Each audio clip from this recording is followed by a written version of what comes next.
Hello, everyone, and welcome to Skit Style BBS Podcast, episode 99. Yeah, we're almost there. One more week. One more to go. Whoa. I want you guys to know I'm listening to the Jet Set Radio album right now as we're talking, and so far the music has been perfectly in sync. Nifty. You're welcome. It's amazing. Yes, AJ, thank you. I love you. Let's get scratching. But Of course, we've got ourselves quite the big group of peoples here. As usual, we've got Stan. let's get scratching. Indeed. How are you doing? I'm good. Nifty. And we've got Ryo. Say, Ryan, Yeah. why did George Washington sleep standing up? I don't know why. Because he couldn't lie. Oh dear. That's horrible. Damn it. That's horrible. That's the point. I'm gonna go kill myself. That was so bad. Please do. No, no. Mission accomplished. Yes. Next, we've got the Grand Master Ultra Funk AJ. I think I butchered that. Yeah, motherfucker, in the playhouse, in the place to be. Represent right from the ATL. Got AJ Spoon up in this business. You're just with a fast ride down on your face, motherfucker. You giant piggies, we get ready to rock and roll. Pull it back, dog. Come on. As the only black person Feel it, in dude. this podcast, that was offensive. If Nick Speaking- would say, hey, I can test that. Speaking of which, we have got the triumphant return of Jet. Jesus stars. Oh wait, I never seen him here. Indeed. Where the heck have you been? If you don't mind me asking. Life. Well, no. My original laptop died early. Actually, 9 days ago last year, the 17th of January in 2012, it died. And I was just like, okay. So that was the laptop that I had been podcasting with you guys with, since it had a mic and everything built in. Sometime later in February, my friend decided to give me his laptop, which was basically it just died on him. But we had just switched the hard drive, and it seemed to work. So I had his laptop all the way until December, which was last month, and then it just decided to die on me and not turn on for whatever reason. Alright. Later that month, I got this desktop, which is what I'm on now. So. Nice. Yes, I've just been computer hopping. This. And You've you, been a net navvy. He's not a net navvy. Not yet. Told him. Nah, he's a metar. What? and you've been working for a bit, haven't you? Just about 4 weeks. Yeah, I started the 3rd, but I'm quitting at the end of this week, so whatever. Okie doke. Well, you got some decent catch, so if you can use that to buy all the hot games Supposedly, yes. of 2013. Well, really, I just want a Vita so I can play Persona 4 the Golden. Yeah. Next, we've got Wise. Hello, my faithful children. Hi, Wise. Pretty good. Hey, everybody. Hi, Dr. Wise. Are you getting sued again?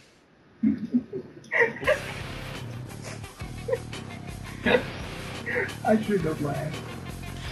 Probably not, but it's all in good fun. It's all good. So how are you doing, Wise? I'm doing okay. I'm with my girlfriend who's doing some studying right now, and everything's good. Can we get a cameo from Mrs. Wise? Not married. Not Perhaps a Mrs. Wise. booyah? I know they're not married. I'm just calling her Mrs. Wise. All right, I'll hand over the headphones just for a second. Come on, booyah. Good morning. Yo! Oh, there you go. Oh, still works. Nifty. Awesome. And next, we've got kind of a new person, kind of not. Please welcome Kara, or as he's now known as, Jace. Hey. What a stellar intro. Yeah, what's up? Okay, Jace, we need you to make a grand entrance. This is your big moment in your career. Make it good. Yeah, I got it. And Hi, guys. Yeah, hi. So how are you doing, Jace? I'm doing pretty good. That's good. Indeed. So, for today, we were going to continue the three-part topic we were doing with Project X Zone. If you remember, beforehand, we covered our first group we were going to put in, that being Sony. Yeah. We'll probably do a refresh of that part. of everybody. I actually have a thing to put about that part when we get to it later. Okay, but first we have to cover some newsage. My first bit of news, I don't even know if any of you guys even care about this, but Square Enix files a trademark for Dragoon, or Drakengard, as it's known internationally. It was on December 20th, so this is actually kind of old, but according to this, under Japanese law, registration on trademarks must be renewed every 10 years, so this probably doesn't mean anything.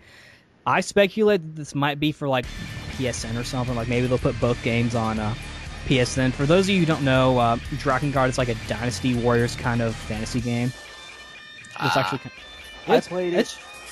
I found it very, very repetitive. Repetitive, yeah, it can be, but I personally enjoyed it. I've heard some people talking about it, but I haven't played it before. It was made by Kavia, the same people who made Nier. Or Ryan, whatever have I played it before? Yeah, you actually remember we played it. It was that one game with the British voice acting. Oh yes, my fellow Englishman. Yes, I quite remember that. Stereo, hip-hop, tea. Indeed. Things. So, Oh, God. probably doesn't mean much, but at the same time, it is cool to kind of hear stuff like that. Right. My next bit... Will the new game have English people? I hope so. No, we're outsourcing. We're getting French people. I meant Russian. Now fire the missiles! Put on the tire. Welcome to the new game. This is with Russian people. They sound like this, not really. Oh, Stop God. throwing away our international rules. Apologies to every nationality ever. Yeah, for putting on an accent. I'm so sorry. Exactly. Stop it. You were massively offended by this. I apologize. Anywho, my next bit of news, kind of related, sort of, maybe kind of, related to Dragon Ball, I mean. Viz is going to release Akira Toriyama's recent one-shot manga called Kintoki, digitally. For those of you who don't know, Kintoki is this one-shot manga that Akira Toriyama made, like, I think in 2010 or so. For those of you who don't know, Akira Toriyama made Dragon Ball. That's kind of all you need to know. Ryan, Yeah, what's Dragon Ball? you are. Wow. Ryan, nobody knows who Akira Toriyama is. You should probably go into very long and explicit detail about the man. Oh my God. Well, you see, he was born in Saitama. Oh, God. I actually He don't had know notes prepared. He I did. that. So yeah, this is a it's gonna be coming out, I think, next week. So probably by the time you hear this, it'll be out. So you should go download it and read it. I wish it was coming out in physical form, but you know, that's okay. I'll probably still try to find a way to read it. Ryan, we should read it together. We could do a live reading of it. Dude, that'd be awesome. Can we do like voices and stuff? Oh, and you could do a Yeah. live reading of Lord of the Rings. Oh, God, no. That'd be the best. That'd be the awesomest. Yes. Can't carry the ring, Mr. Frodo. But I can Not carry you. that. It's a different Lord of the Not Rings. that. Oh. But my next bit of news is Dragon Ball related. Who here likes Kentucky Fried Chicken? Okay. Indeed. Well, in Japan, if you go to Kentucky Fried Chicken and you get their equivalent of a Happy Meal, you'll get something cool, a Dragon Ball little toy thing. So cool. Everyone move to Japan. Can I get that with the adult meal? It's called the Smile Sets with Strongest Battle Goods. Parents and kids play together. It's essentially this little Dragon Ball thing where you battle people, I think. Why have you not linked us like the commercial for this? Indeed. It probably would have been all over the top. Like, it probably would have had some guy like trying to power up and eat chicken at the same time. Exactly. I already think. No, guys. The commercial would have been that one black dude dancing with the 2 pieces of fried chicken set to the DBZ theme song. The new one that Flo's doing. Exactly. Ryan, I linked you the commercial earlier. Do you remember? No, I don't remember you linking me the commercial. It's you as an image, so thanks for not paying attention to what I send you. You're welcome. Okay. Next bit of news, I'm gonna get this one kind of out of the way. They released a new trailer for Dynasty Warriors 8. This one, not really anything we don't already know besides some little stuff, but one thing I wanted to know was that they were using a theme song that was done by one of the, I think the composer for Kill Bill. You know that song is like dun dun dun dun dun dun dun dun dun. Yeah. Well, the guy. Oh, wait, are you talking about the song that goes bow bow bow? That one? Yeah. Okay. The guy who did that song did an actual theme song for Dynasty Warriors 8, and I think it sounds really good. But just some other stuff for those of you who kind of care about Dynasty Warriors 8. They're doing the same thing they did in 7 with the cutscenes, where they kind of blend the gameplay and the cutscenes together, so it's kind of seamless. And they're adding in some new combos you can do, like these really long ones that you can string out for a while and whatnot. And then at the end of the game, you get sick and die. Probably.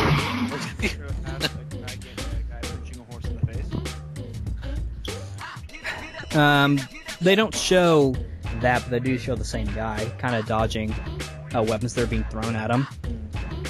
Good old Zhao Yun. Mm-hmm. But, yeah, that's a thing. So that's kind of cool. I'll probably pick it up.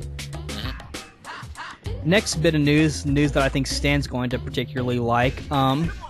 That little show called My Little Pony, Friendship is Magic. The one he dearly hates. Oh, grown more, it's delicious. It's getting a Japanese voice cast, and it seems like the... No, continue. So the cast is being filled by a cast of an entirely different show. Like, I think they're using an entire cast from another show, a show called Milky Holmes. From what I understand, sorta, with like little girls in it. That sounds weird. It's not the entire cast, but I guess I'll kind of go over thems. To start off with, Suzuko Mimori will be voicing Pinkie Pie. She has done such roles as, she was Fuka in Disgaea 4. Cool. You remember her, don't you, AJ? Of course I do. Well, wasn't she the schoolgirl with the... Yes, she was the girl who was like a pretty, but she like wouldn't accept the fact that she was dead and she thought everything was a dream. Next, we've got Sora Tokui as Applejack.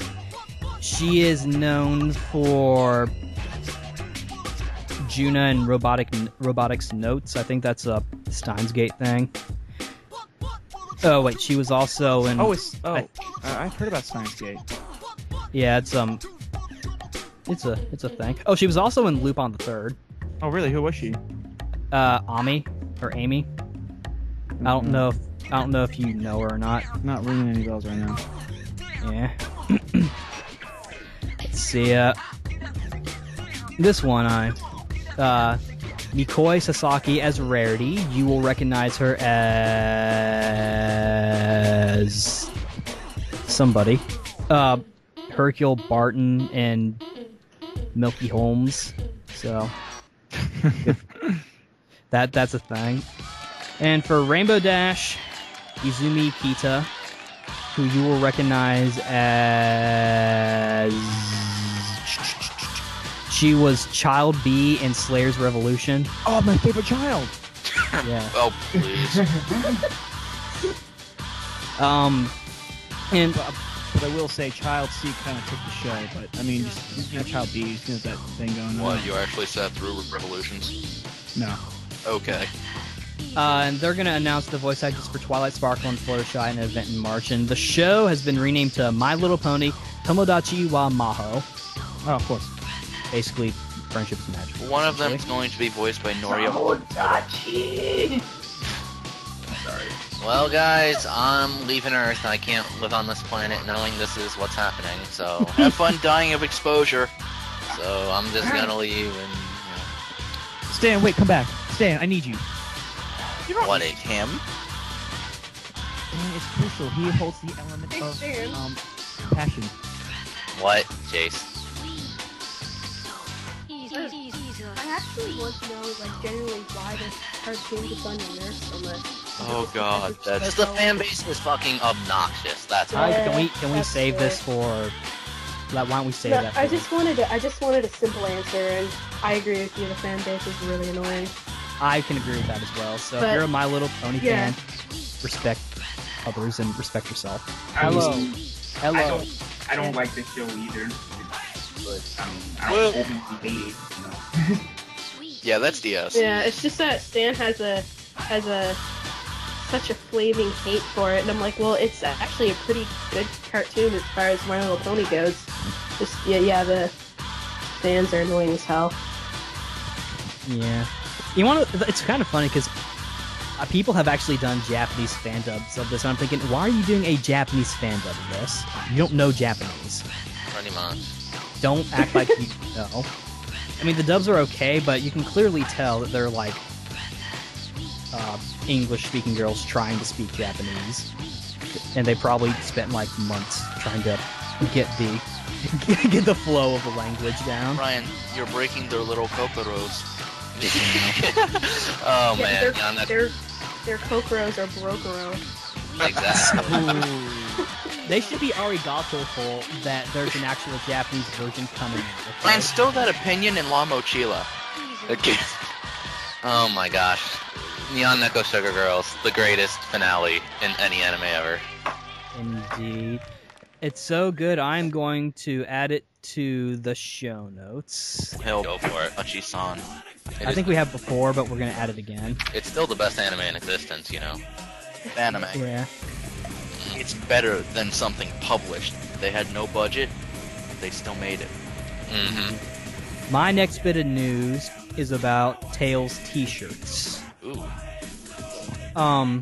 Beams, which is a big which is like one of Japan's hip t-shirt makers, they're decided they're going to partner with Namco to make some Tails t-shirts. For example, we've got one that kind of has like the little Tales of Exilia thing with it, and then another one we've got one of Yuri, then we've got one of Leon.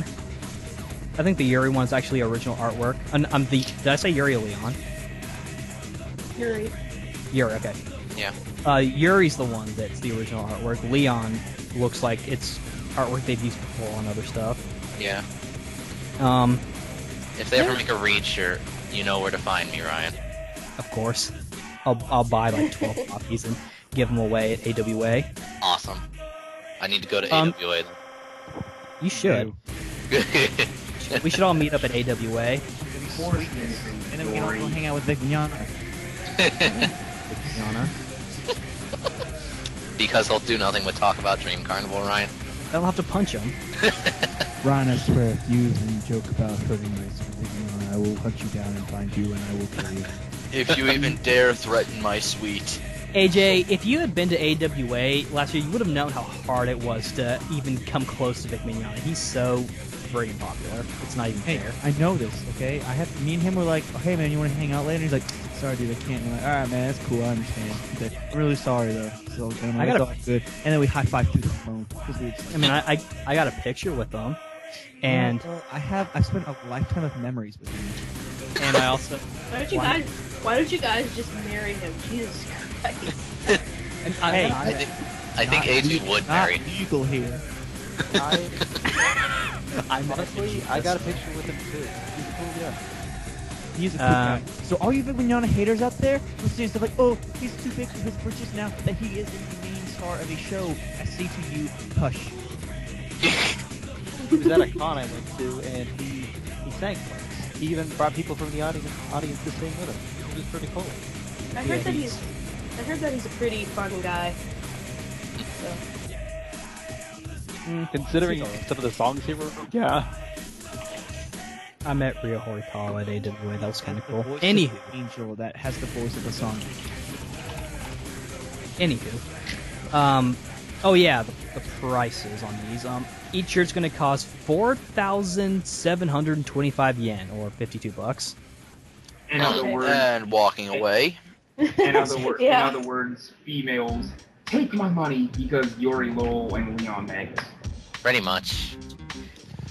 And which Next- I care not because I don't hate either of the characters, I just don't like them.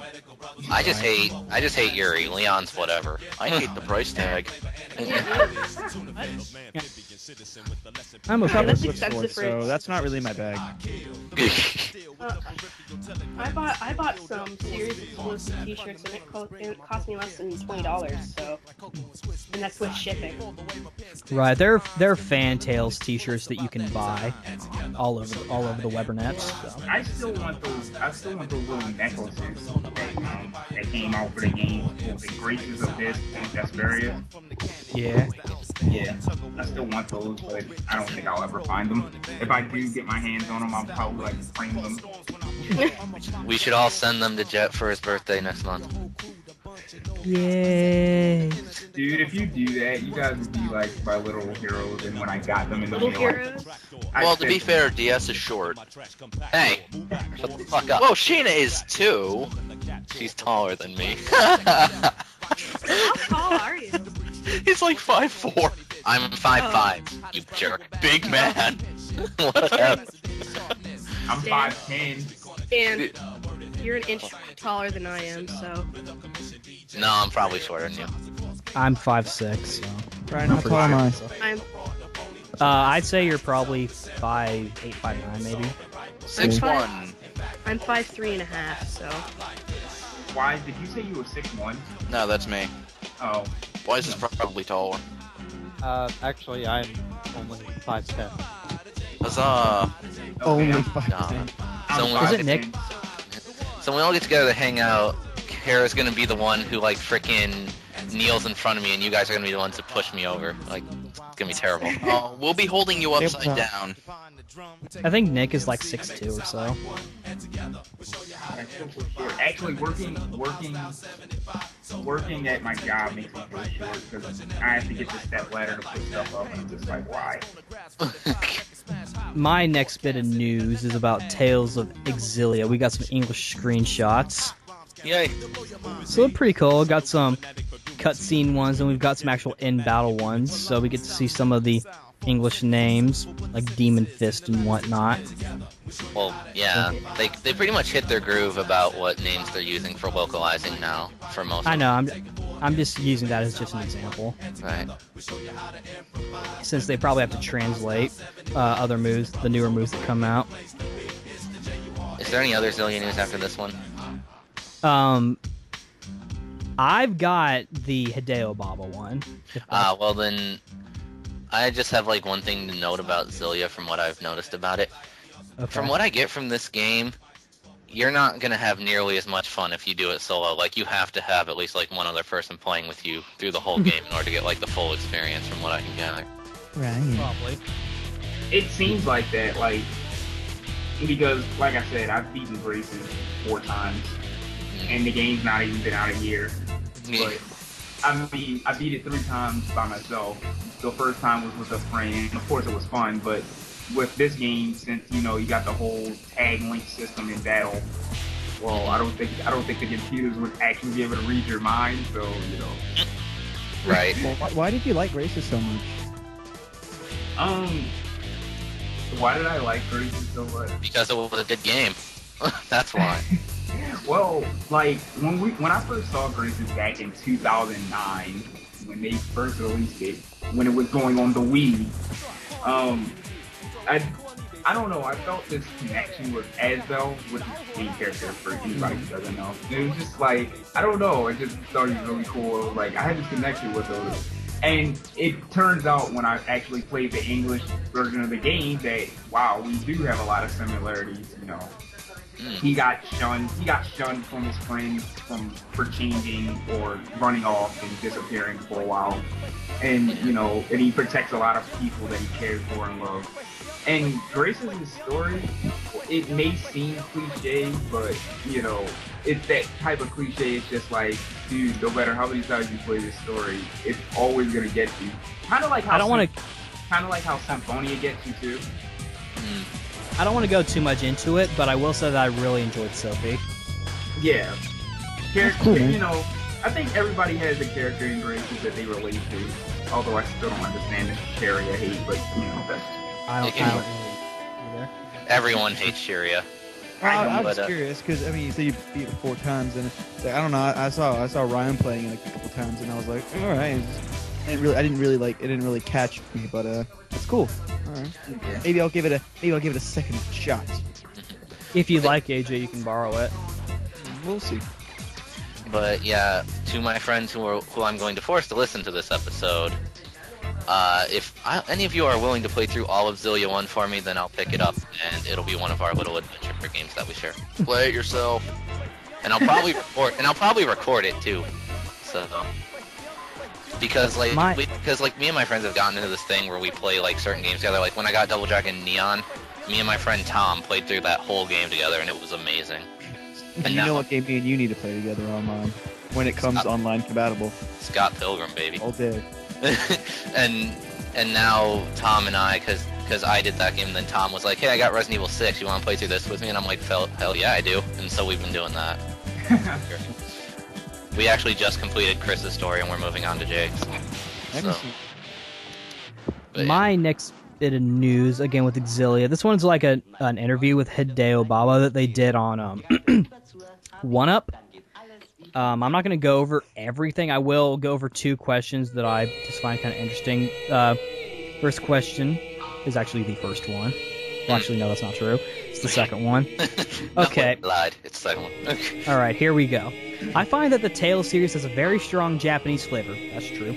I think that's probably the best way to put it. Do you find that you experience pressure from the company or from retailers or from anyone else to change how the series has presented in the U.S.? Oh, wait, I read that wrong. Do you find that you experience pressure from the company or from retailers or from anyone else? Blah, blah, blah. Have you had to change anything in localization, any content, or anything about the tone of the game? It's unusual to use the original Japanese illustrations to sell the game. I think by that he's talking about like the cover art. But most American games are sold with pre-rendered illustrations and other computer-generated art. I feel like the Tales series stands out that way.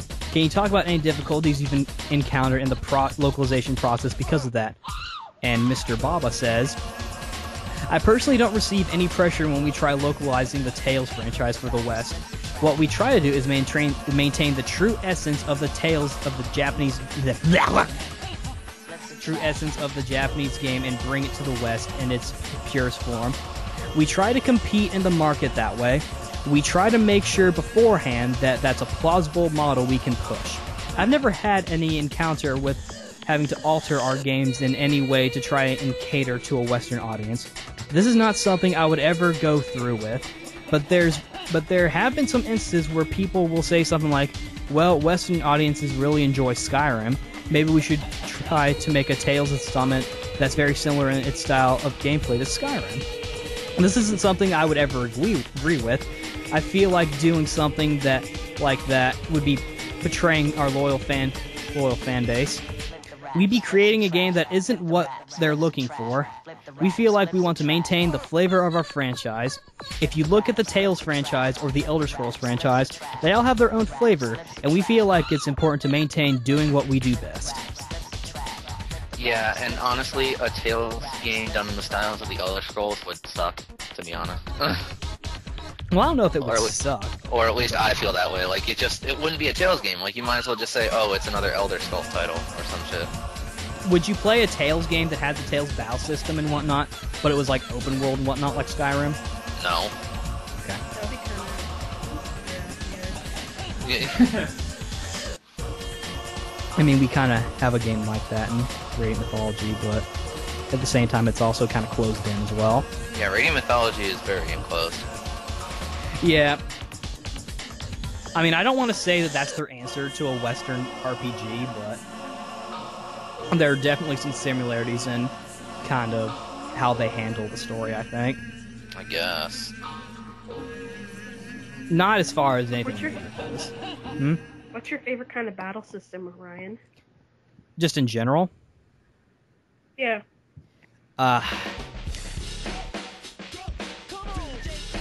When I first played Tales of Symphonia, the battle system blew me away, so I really like the linear motion battle system that Tales has. I really feel like that's the perfect blend of RPG and action to me. Because I don't feel like I'm playing an action RPG. I really like. Or I don't feel like it feels good. Yeah, I feel like I'm not playing an action game. I feel like I'm playing an action RPG. Like with Kingdom Hearts, I don't feel like I'm playing an action RPG. I feel like I'm playing like an action game with a story. Yeah, I think I probably Kingdom Hearts or Tales of Symphonia have my favorite battle systems, personally. The second question I'm going to... Sorry. Yeah. Oh, sorry, but hi. They both have decent ones. The next question I'm going to read. One up says, other action RPGs like Demon's Souls and Dark Souls have shown, I guess, that you can take a less direct approach to teaching people how to play your game. As someone who designs RPGs, how do you feel about that approach? I can't see it working for Tales, but I'm interested in how you personally feel about it. I guess they're talking about teaching the player how to play the game through experience and like just really basic stuff, because with Dark Souls and Demon's Souls, they don't really have like a actual like menu tutorial. Right. But I mean, with that game, you can kind of pick it up relatively quickly. Hideo Baba says, I think something you find pretty often in Japanese culture is preparation. We value preparation quite heavily. A lot of times, that tendency shows up in our video games, where rather than just dumping someone into the game, we're very meticulous about showing them everything. This is how you do this. This is how you do that. We can't help but feel that way sometimes. As much as I might like to see that in some cases, I think it would be difficult. For our generation, we've been taught by our superiors very often that you have to make sure that your game is completely understandable in the first 30 minutes. Yeah, I can see that. Pretty much. If the player doesn't understand how to play the game within the first 30 minutes, you failed. That's been ingrained into our thinking. It would be difficult to deviate from that. Yeah, I agree with that, because even people who are like, what do they even have tutorials in games? Gamers aren't idiots. We've been around forever. We know what does what and whatever. But like, what you have to remember is that every video game is somebody's first video game, no matter what. You could always read the manual. Fuck reading. Fuck yeah. I'm gonna be perfect. Am I the only one here who really does not read the manual in games? You know, to be perfectly I don't honest, anymore. To be perfectly honest, the manuals lately. Let me give me 1 second to grab my stack of PS3. Yeah, go ahead. I used to read them when it was like I read the Legend of Zelda manuals, and like the ones that they used to be put together really well and they were actually all right to read. But these days I find they're just really heavy text and it's just getting worse and worse, so I don't read them anymore. The only time I think you should be able keep going. I think you should be able to learn how to play a game through actually playing it rather than reading a bunch of screens and stuff. Like, because back in the day, I mean, they were really simple games, but Super Nintendo games, you learned them by playing them. Yeah, right? like stuff like... That's... Go ahead. No, I was basically done, so don't worry about it. Well, like, in games where it's like... What kind of game? Like, you know those games where you're like running around for like the first level or something, and then something will come up with like, press the X button to jump, and press the X button again to double jump.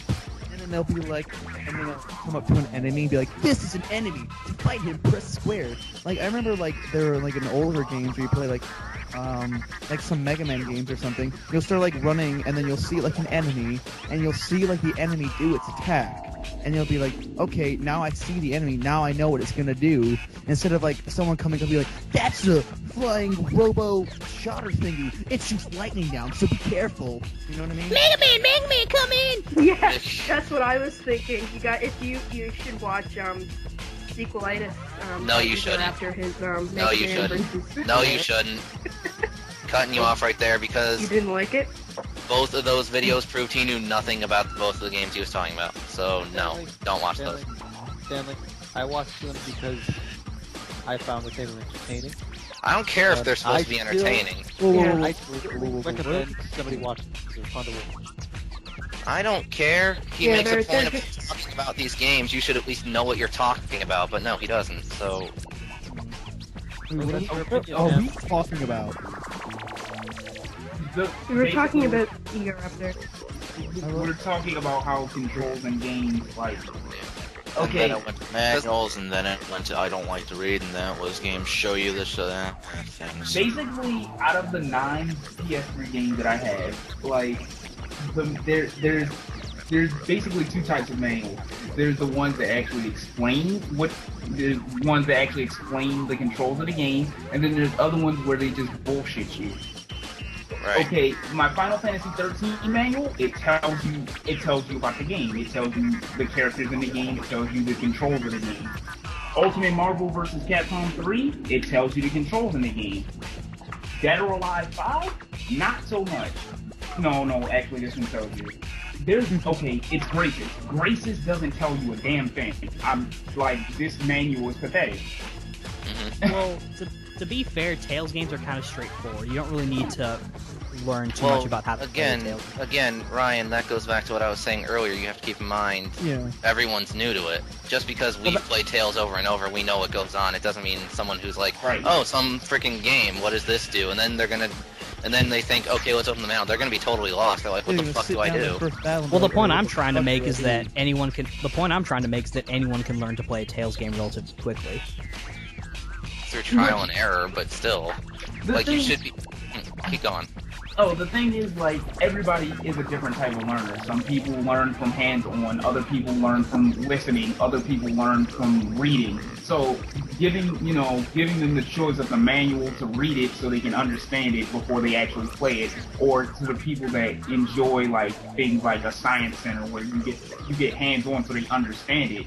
There's the different types of learners, which is why some people have difficulties in school in certain classes, because, well, if you don't understand it because the teacher is explaining it one way, but you learn it better the other, well, what the hell are you gonna do? Yeah.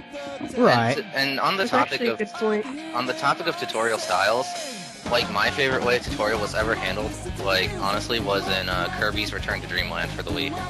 Like, I think that game actually handled the tutorial level perfect, because, like, what you do is, like, because, like, this is the one I'll give some people a pass on, because, like, for example, Dead Space is like, okay, Dead Space doesn't tell you how to run, it tells you what running is. Like, you're a fucking moron, But, so... Say DS, did you know that running is walking, but with bigger steps? Yeah, so, but like, so anybody knows how to, like, at least hit right to move right?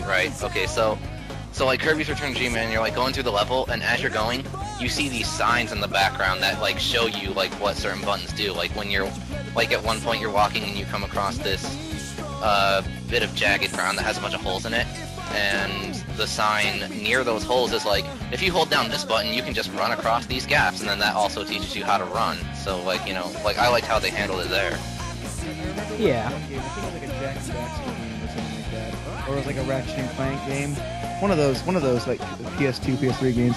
And it was like with the 2 analogs, and it was like doing like the tutorial thing, was like, alright, now I gotta check your like vision, your reflex skills. Or now, alright, I want you to use the right analog stick to like look around or look at me or something like that. And I kid you not, like, I don't know why, like, I knew how to look around and stuff, but like, I couldn't do it. Like, I was sitting there with like my friends or something, and I was like, how do you do this? And I'm like, where is he? I'm just looking around, what am I supposed to do? And and then I finally got to where like, look at or whatever I was supposed to look at and like let go, and it was like, alright, good, your vision's fine. I'm like, what is this even?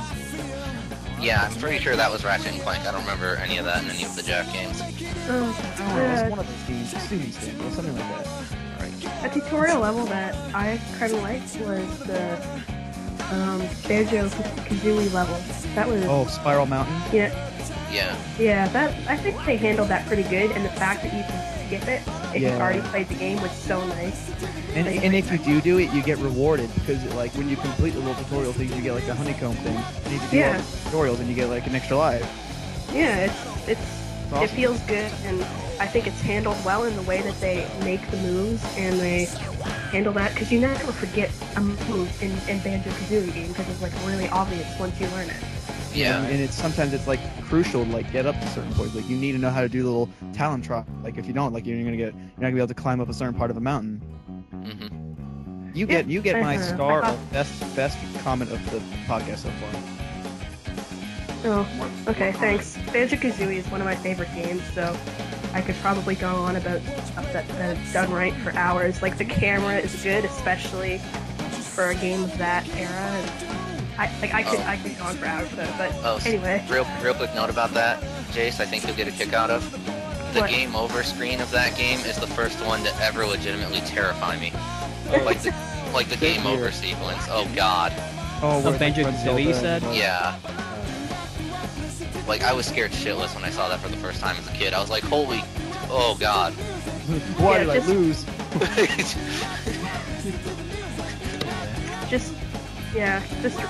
Just Rare is just like back in that era, just had a lot of good games and they did a lot of good things, and it was really groundbreaking. So anyway, right, you get high five. Yeah. I could use a new Conker's Bad Fur Day game personally. That's never happened. Yeah. I know, but anyway, I wish. But yeah, my last bit of news is about Tales of Festival 2013. It's been announced it will be going on in June 1st and 2nd, 2013. Once again at the Yokohama Arena in the Japan. We don't know too much about it, but what we do know is some of the voice actors that'll be there and what time it'll open. The hall opens at 3 p.m. and the curtain rises at 4:30 p.m. The people who are going to be there are such famous peoples that we know and love as Masaya Onosaka, who is Zealous. He's also the MC of the event. Shiho Kawaragi, who's Sharia, who's also another MC. Hikaru Midorikawa, who's Leon. Katsuyuki Konishi, who's Lloyd Irving. Akemi Okamura, who is Sheena. Hiro Shimono, who's Emil. Kosuke Toriyumi, who's Yuri. Tsubasa Yonaga, who's Jude. And Ryotaro Okiayu, who's Gaius. No, Reed? Not yet. We're getting to it. Okay. And plus, this isn't the entire list, I don't think. But June 2nd, same times, hall opens at 3 p.m., curtain rises at 4:30, and we'll probably cover it when it happens, because it'll either be the day after, or, I don't know, by the time we get to it. Once again, same people, Zello, Sharia, and Lloyd will be there. But the new people we've got is Chihiro Suzuki, who is Luke. Again, Kosuke Toriyumi is Yuri. Marina Inoue, who is Amber or Kohawk. Matsukaze Masaya, who is Hisui or Jadeite from Tales of Hearts. The man, the myth, the legend, Takahiro Sakurai will be there. He's Asbel. And last but not least, Takashi Kondo, who's Ludger, and Exilia 2 will be there as well. The S seats will be 8,800 yen each, tax included, while the A seats will be 6,800 yen. For the premium seats, they will be announced early February. It seems like they always get the voice actor for Zelos to head these things. Yeah, I think he's like the MC dude. I guess they really like his personality. And not to mention him and Jade are infamous for the frickin' tail shorts they do on DVDs and shit. I wish they still did that. They don't do them that much anymore. Yeah, I know. They should. I know there are subtitled versions, but they should honestly dub those. That would be amazing. That would be. I actually have some of the DVDs because I got them for pre-order bonuses and whatnot. Nice. Yeah. So, any of you guys going to be going to Tales Festival? Probably not. Nope. We're kind of away from Japan right now, so... One day we should all go to a Tales Festival and cover it live for a podcast episode. That'd be awesome. You know, it'd be even awesomer if we get big enough and one of us knows Japanese, or we all know Japanese, and we have a panel there. Start learning Japanese, Ryan. That's going to take a while. Indeed. I have resources. I'll get started as soon as I'm ready. Okay. But that's all my news. Alright, so next up is Jace. Yes. Okay. So related to what we were just talking about, there's the people that made Banjo-Kazooie and Conker and all those old rare games have gotten together again, and they've actually got a Twitter called Mingy Jongo, and I suppose that's what their little company is named now, and they're basically talking about making a new game. They're just working out the what's and the how, but it's probably not going to be a Banjo game, even though that's mostly what inspired it, but I believe that they did a Kickstarter, or they're planning on doing a Kickstarter. So, yeah, they're going to make a new game. I'm not sure what system, it's very early on, but we can look forward to it. Like, these are the same guys who made all those older games, so it's basically promised to be good. Very interesting. They promise it will be good. It better be good. I'm looking forward to this now.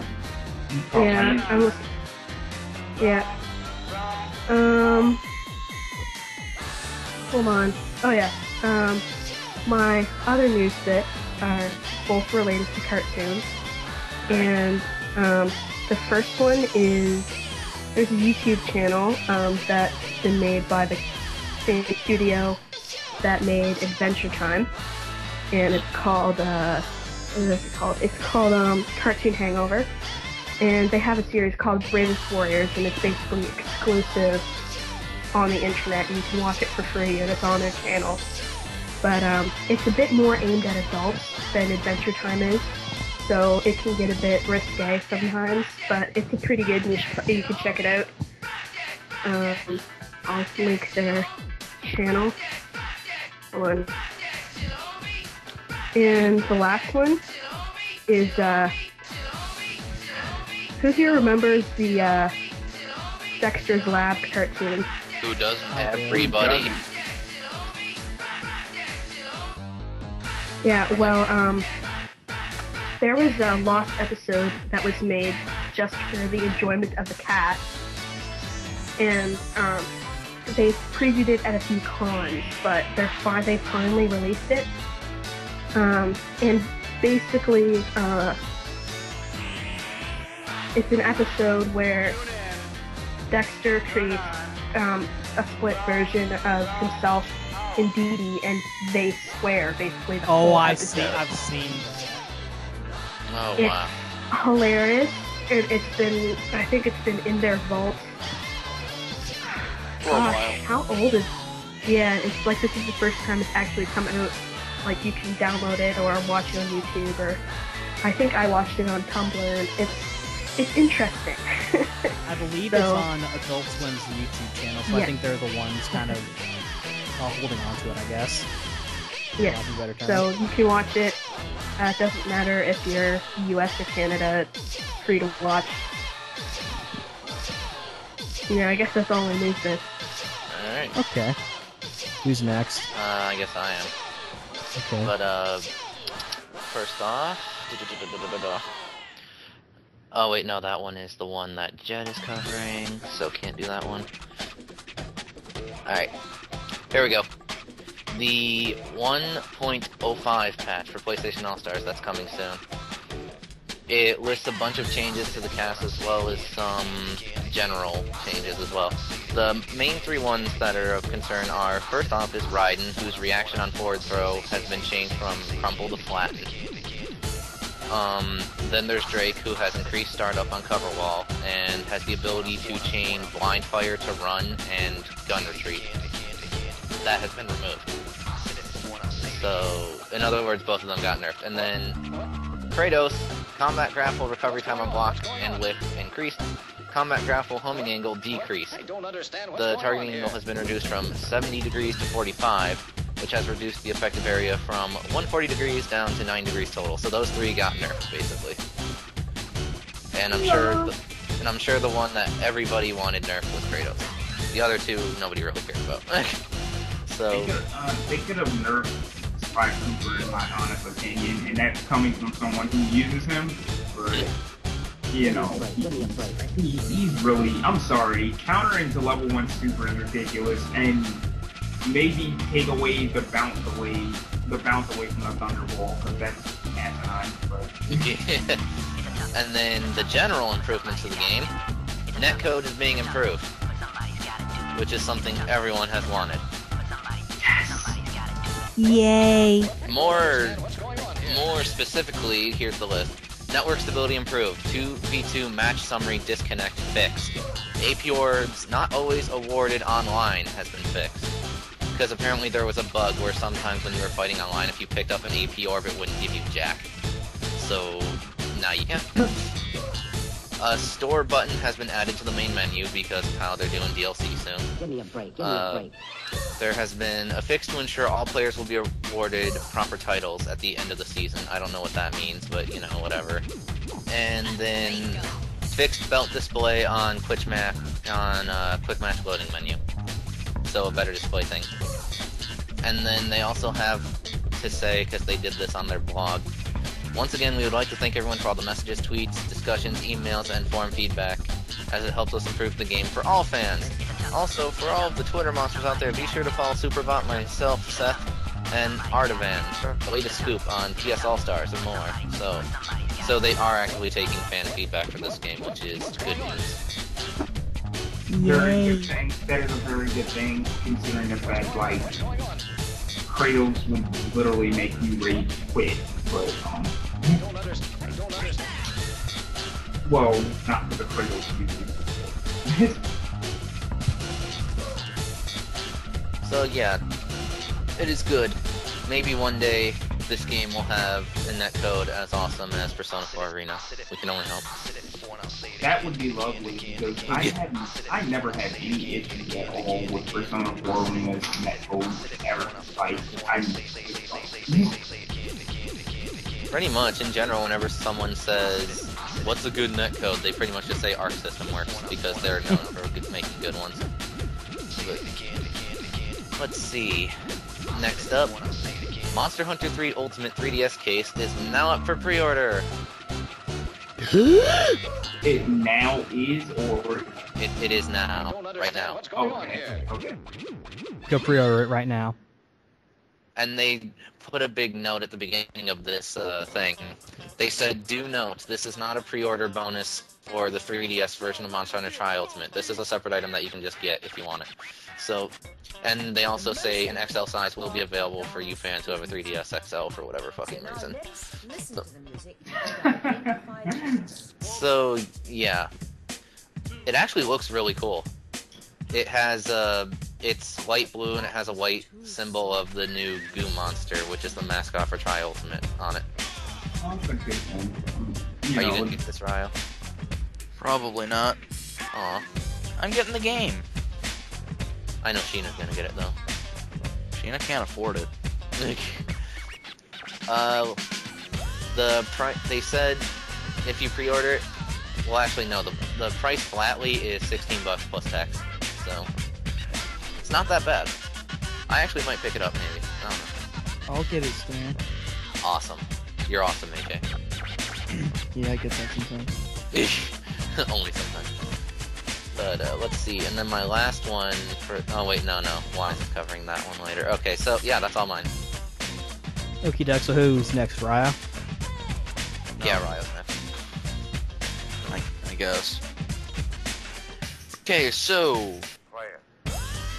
We've gone over the classes for Fire Emblem Awakening before. They put them in English now, so I'm just gonna skip skim through the list real quick. Okay. Names are most likely the same, but okay. Knight, Cavalier, Paladin, Great Knight, Archer, Bona, Tactician, Myrmidon, Cleric, War Monk, Lord, Mage, Sage, Valkyrie, Thief, Tricksters, Assassins, Pegasus Knights, Falcon Knights, Dark Flyers, Wyvern Riders, Griffin Riders, Medicates, Tugwells, Dancers, Villagers who wield giant logs, and a bunch of other advanced classes they didn't talk about. Ryan's main character is probably going to be a Pegasus Knight. I was about to say there was only one phrase I heard when I said that when Ryan said that. They use lances, the meteor of Pegasus, and they don't have that either, unless you go with Darkflyer, who has access to tomes. But I'll hack the game and put in meteor of Pegasus. Not as easy as you'd think. Oh, that reminds me, Ryo. Hey, Ryo. Yeah. What's a carnivore's special attack? Meat Eater, the Meat Eater of Pegasus, or whatever the hell you said. The Meat Eater of Pegasus! There we go. Oh god. Terrible. Yeah, pretty bad. It's not as bad as the first joke that came up in the podcast. Yeah. Oh, that one was special, though. I don't know, that killed my soul a little bit. Ryo spent a good bit of time before the podcast looking for a good joke. Dude, that took 40 seconds. Whatever. 40 seconds, that's close to a minute. Good. Sure. Alright, next. I don't know if anybody else was covering this, so if there, we can probably just chop this down. Shin Megami Tensei X Fire Emblem. Yeah, no one else is covering that. Yeah, no one was covering that one. Nobody was covering that, but I've heard of that. Yeah, that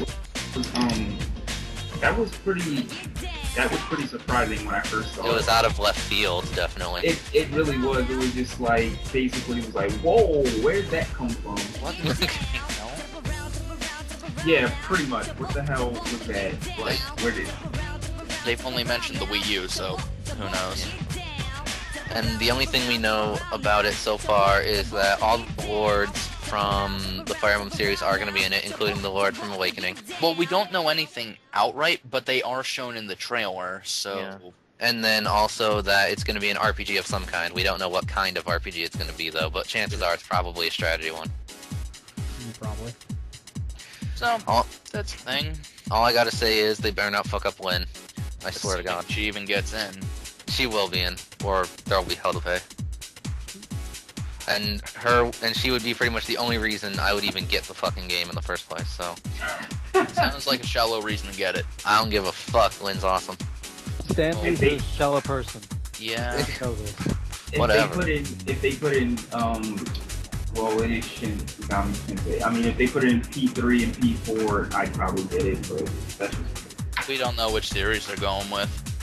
I think they're just going with anything that's not Persona. Like, it could be Devil Summoner, it could be the spin-offs. Right. Didn't they have one other? Digital Devil Saga, I think. Yeah. Oh, so it's not Persona? We don't know. We don't know. Yeah. It's just Shin Megami Tensei. Yeah, just flatly Shin Megami Tensei. They show a few characters, but, like, we don't have any conversation about who's in, who's not, whatever. Because, like, literally all the trailer was them showing a shot of some of the cast of both series and then saying, currently in development. The end. We're working on it. Right. I don't know, I'm hoping it ends up good. Oh yeah, people all heard that. We're working on it. Oh, and also apparently, I couldn't find a link for this. This is more word of mouth, but apparently Nintendo has somewhere stated this is not the only crossover they're doing this year, so keep an eye out. Huh. So it makes you wonder, what the fuck else are they doing? That's all the info we have on that. More things in Fire Emblem Awakening. They've made the map a bit more convenient. Now you know how you could check an enemy unit's movement range and attack range? You can keep that up on multiple units during your turn. Interesting. They've also firmly established grinding points. You can backtrack to certain areas and use items to summon enemies or enemy lords. I'm pretty sure you can only recruit children after a couple gets married and you go to a specific area that is thoroughly over-leveled for the children you'll be saving. Goodness. Yeah, it's a thing.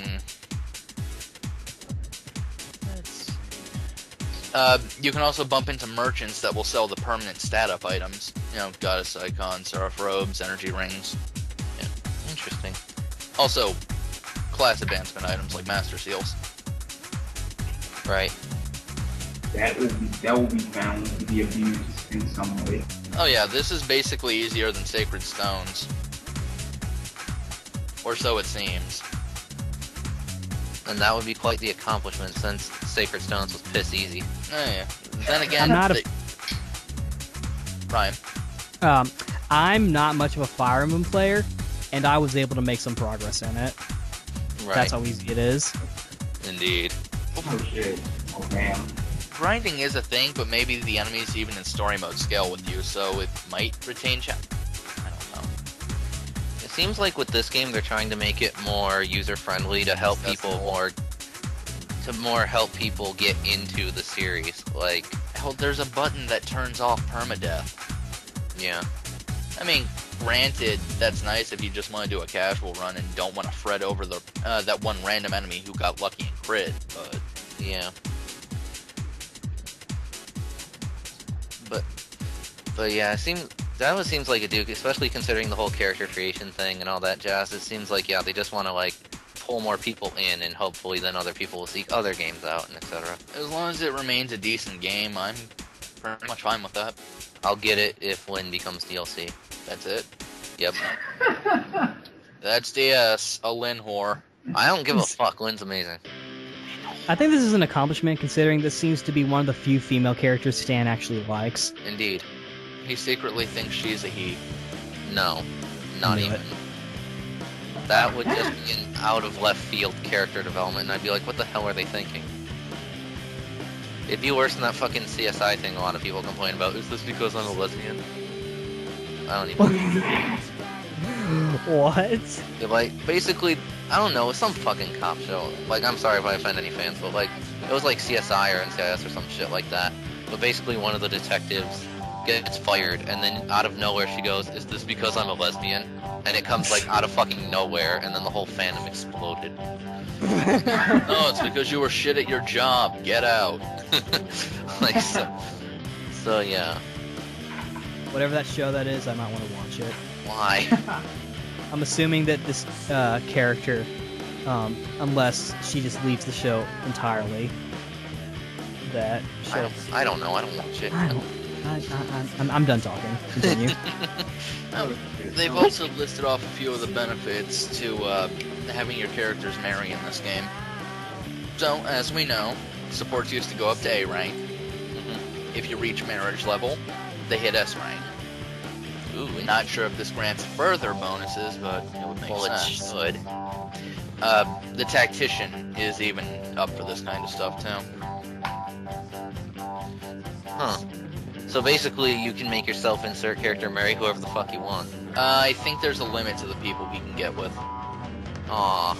Just like everyone else. There's always been like a limit of 6 characters. Yeah, true. It's probably like the first 6 people you meet then. I don't know. And sadly, that means you can't marry any DLC characters, I take it. We don't know. Because like, if you could, I think it'd be hilarious to just have like the main hero hit on Roy. That'd be great. Watch Hector get in, but Lynn doesn't. Dude, I would be surprisingly okay with that, because at least Hector was awesome. Oh, look, a Pegasus Knight is falling out of the sky at 30 miles an hour. Oh my. Caught it. Probably say. Anyway, marriage unlocks these side quests called paralogue chapters. Paralogues are also things where the epilogue for those characters gets changed because they're married, but they're also using it as the tagline for these side quests. It's a thing. Okay. So, in these paralogues, you're basically set on what is reportedly a hard map, and you're given a kid you have to protect. Oh, and which child in chapters unlocked depends on the mother, but the child's appearance is kind of influenced by whatever father you chose for it. but this raises a question. So if this all happens, is this kid like some kid you find, like, do you adopt this kid, or does like the mother give birth and then the kid just like grows to be an adult like super fucking quick? Like, I don't even... It's probably adoption, but then it could also just be the map symbolizes birth, or I don't fucking know. Like, it's a thing. We don't have that much info. Because, like, are we going by Pokemon logic where a Pokemon just pops out of an egg and it's just ready to go? Like, that's 500 plus steps. That's far more, in fact. So, like, that can be stretched to a week's course of time or something. Oh, I know. I'm just saying, like, you can put that Togepi egg in the box and then wake it up a year later. It'll be the same. Well, I know that, but I'm not saying it's exact. I'm giving a comparison. I don't know. There's not enough info. What the fuck? That's why I want to know. Lynn dies in this game. Everybody dies in this game. Not buying it. You weren't gonna buy it anyway. Only if Lynn's there. Shallow. Whatever. Anyway, the kids also inherit skills from their parents. For example, if one were an assassin, the kid may come with the lethality skill. Neat. Which is basically the chance to kill on a crit. That's pretty awesome. I know, right? Hell, you can gain a bunch of skills by leveling up in a certain class, then just change. I know the tactician can do that. Yeah. Also, of course, the children have special support conversations with their parents. Well, yeah. And I think siblings, if they have siblings... Mommy, I want an ice cream. Only if you kill the enemy, honey. Okay. Oh, here we go. As an aside, the tactician can marry any of the females, including one of the children. This may pop your brain if you try to think about family lineages. What? What? Oh, and the children can't have their own children. Why would you want to marry your kid? What? Oh, and their gender is always the opposite of your tacticians. But why? Why would you... Why would you want to marry your kid? Why would you No, he wouldn't marry his own kid, but he could marry a kid. Why? Well, it's probably one of the mannequins, you know, basically ageless dragons. I guess. Why would you breed a technical Pokemon to a grandparent with a grandchild? You do it because you need the Pokemon. You do it because you need to pass on those IVs and the nature. That too. Oh my god. That's horrible. You don't know how many times I've done that. Hey, look, I have an Umbreon. Let's breed it with an Espeon. Okay, sure. Get an Eevee. The Eevee grows up. You evolve it. Yeah, and we're gonna breed this with the Espeon again. What the fuck is wrong? Hey, I need the stats. Jesus Christ. And supposedly the conversations between kids and parents or kids and kids are hilarious.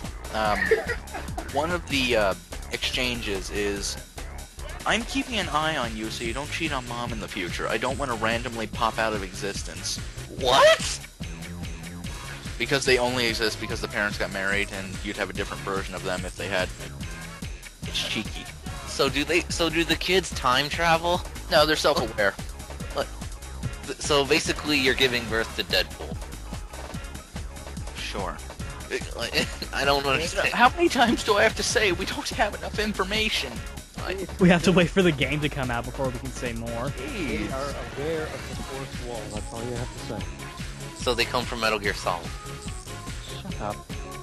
You like to play Castlevania. I'm just wondering. I'd like to have a game. Anything else, Ryo? I thought you were wondering. I am, but you can keep talking.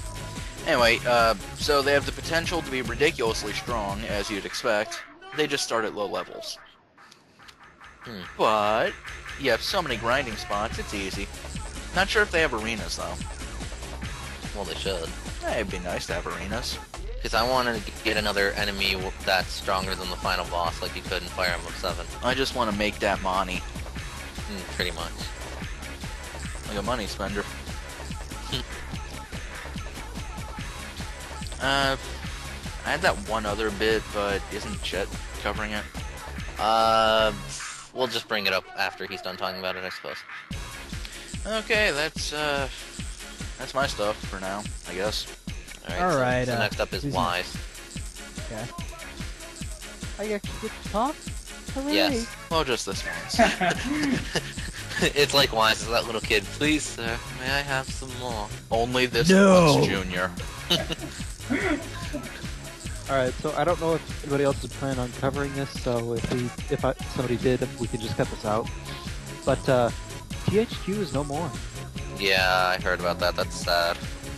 And they have just finished up selling all of their assets.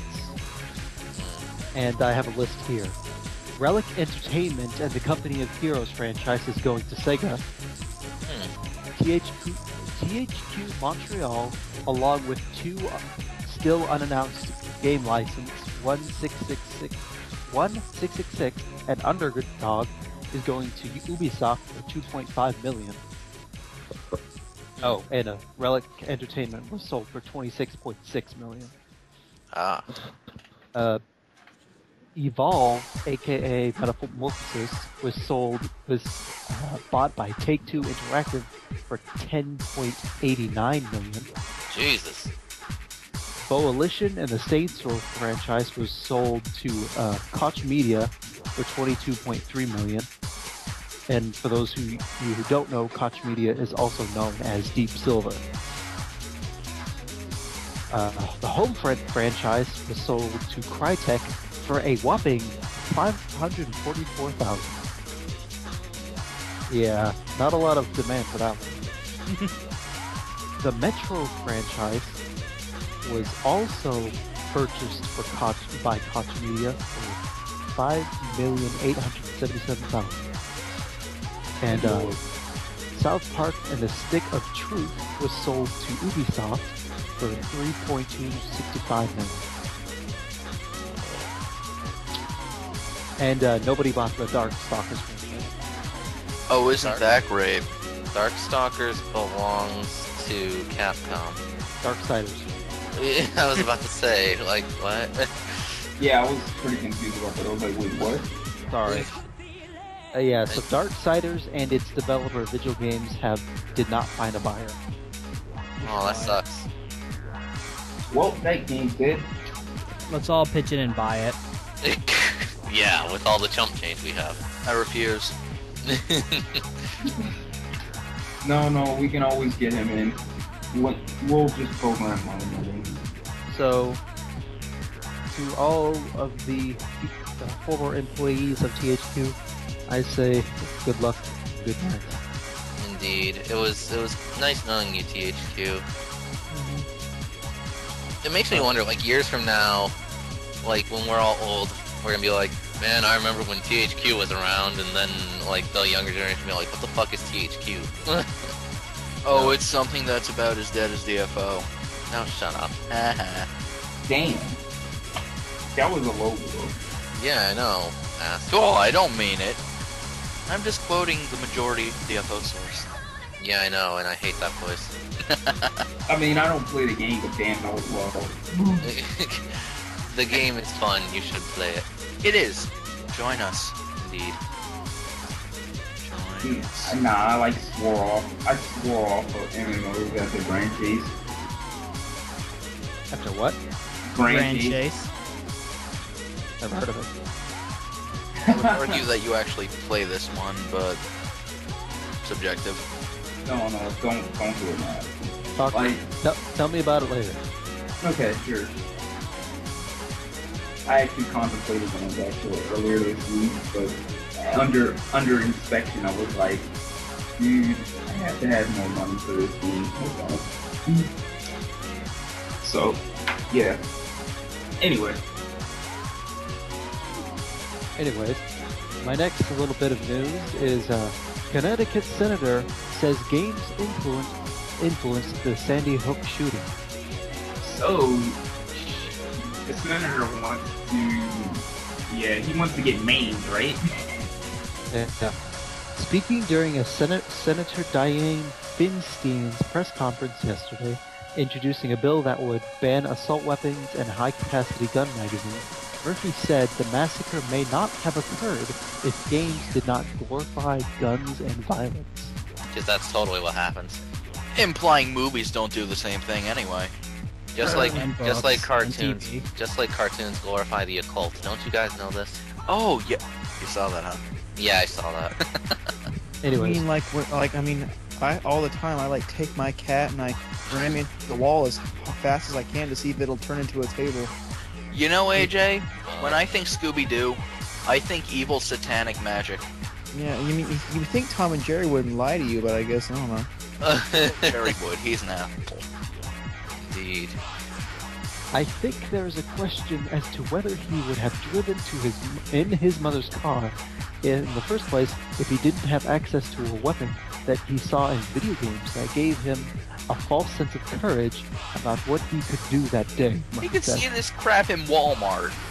Yeah, he Maybe- would, because he's fucking crazy and he'd just run the person over otherwise. Or maybe it's just the fact that it's a fucking gun. I could do the same thing with a knife. Mm. Or a nail bat. To be Or a perfectly Lysol.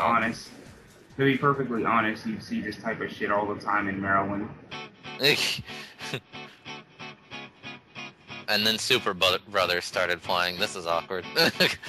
Whoops. But If you want to be technical, I can kill somebody with a pencil. You and then could. if you take away the guns, people try to stab each other. If you take away the knives, they'll try to throw Drano on each other. If you take away the Drano, they'll try to hit each other with spiked dildos. It keeps going. No, if you take all the weapons away, all they have to do is palm strike you in the nose and ram it up into your brain. Pretty much. Or smash your neck. Basically. Or snap your Sonic spine. Boom! Oh, AJ. Only a select few people can do that. They'll kill each other some way. Pretty much. Alright, Stanley, Alright, you want to... Yeah, I had a thing to add about that. So if I could have your permission, I would like to go over that a little bit. Carry on, please. Thank you, Bloodsport. You know, it's fun. But anyway, California Senator Leland Yee, whose much publicized violent video game law was struck down by the Supreme Court in 2011, has offered a new message to gamers: quiet down. Speaking to the San Francisco Chronicle in the wake of last month's schoolhouse massacre in Newtown, Connecticut, Yee criticized gamers and the industry at large. Gamers have just got to quiet down, he said. Gamers have no credibility in this argument. This is all about their lust for violence and the industry's lust for money. This is a billion-dollar industry. This is about their self-interest. That's Yee cute. is not the only politician taking aim at the game industry following December's deadly shooting. Politicians in Washington, D.C., as well as President Obama himself, have put forth legislation and orders aimed at examining violent entertainment and what role it may play in real-world violence. So in other words, you're not allowed to, if you say you're a homosexual, you're not allowed to have any say on gay rights because clearly it's all about you just wanting to have sex with other gay people. And gratify yourself. So, do they really believe this? Apparently this guy does. That's Somebody adorable. does. Yeah. That was so cute. I'm gonna cradle this guy to sleep and then drop him in the river. Forget about Yeah. cradling him, just lethally inject him. I don't want to be that rough. He clearly about- has no idea what he's talking about. How about we go Resident Evil 6 on him and stealth suplex him to death? Meh. That would work. Sonic Boom! I was thinking we could politely tell him to stop it and then smack his hand. No, smack the back of his hand. Stop it. He most certainly is acting like a petulant child, isn't he? Indeed. Let me get my 3 belts. Good on Alright. you, Ryan. Let would me be- aim. It would be hilarious if you like listen to this podcast and he's trying to come and find us. You internet folk have to remain quiet and simmer down. I've told the cyber police, and they're Again. on their way. I'm You sorry. done goofed. You know, the supposed cyber police are way behind on security anyway. I'm sorry. I kind of hope, sort of to a certain extent, that they take that for some reason all the guns in the world get taken away, like in America at least. So everyone just starts walking around with like swords. I go with a machete. It's way less conspicuous. Look, he can go on Google and search up the amount of fucks Jet gives, and I bet you would say none given. Indeed. No search result found.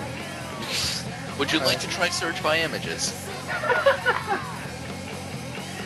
So, give me, okay, everybody give me a group that protests in the case of self-interest.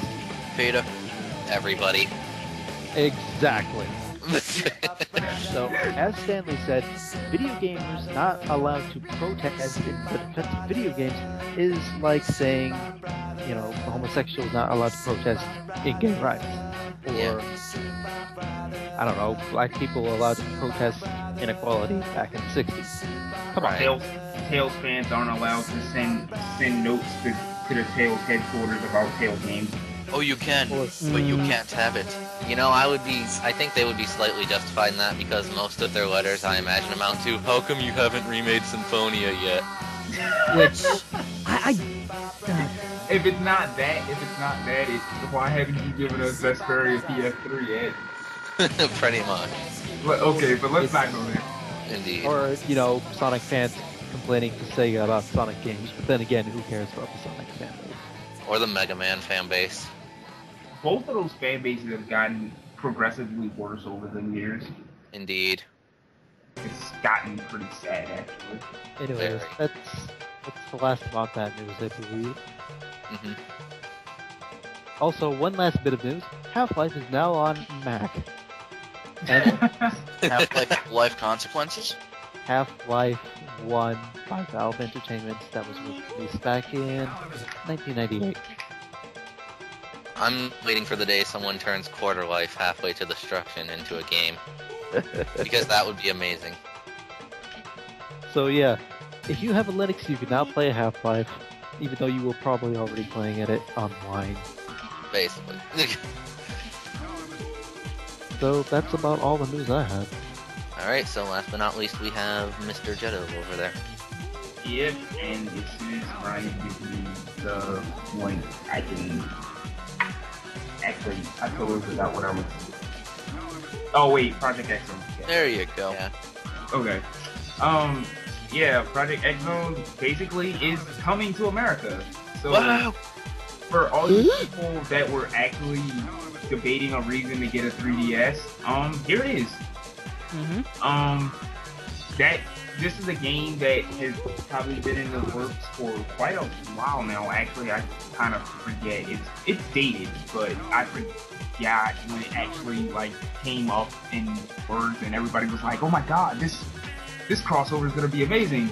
But you know, we never got word of it, and pretty much everybody was just like, "This game's not coming over here. Give up." Well, yeah, considering that, like, friggin' it's been the trend for crossovers like this, like Super Robot Wars, for example. Those never come. Sigh. Mm-hmm. So, basically the link says, Namco meets Capcom meets Sega RPG. Project X Zone is coming to North America, Europe, and Australia. Namco Bandai have announced. The Nintendo 3DS game is slated for release in summer 2013. So, yes, everybody grab one beforehand. Pretty much. If you're just getting caught up, Project X Zone is a strategy role-playing game developed by Nintendo-owned Xenoblade developer Monolith Soft. Mm-hmm. And Xenoblade is actually a really good game. Yeah. I didn't like it. That's because you're a hipster, Ryan. Ryan, come on, it's a great movie. And was published in Japan by Namco Bandai last year. The game features over 50 characters spanning franchises from Namco, Sega, and Capcom, obviously. And they had some really awesome choices for their cast and some really weird ones, too. Yeah. Namco Bandai will be publishing Project X Zone in the West. We'll update more as news is available. But, another thing about this is basically, I've only had word of mouth from this. I'm not actually sure if this is true, but it seems likely that when they do bring it over, we'll be getting original Japanese voices with English subtitles. Correct. Yeah. I have heard the same thing as well. Yeah, they're not dubbing it, sadly.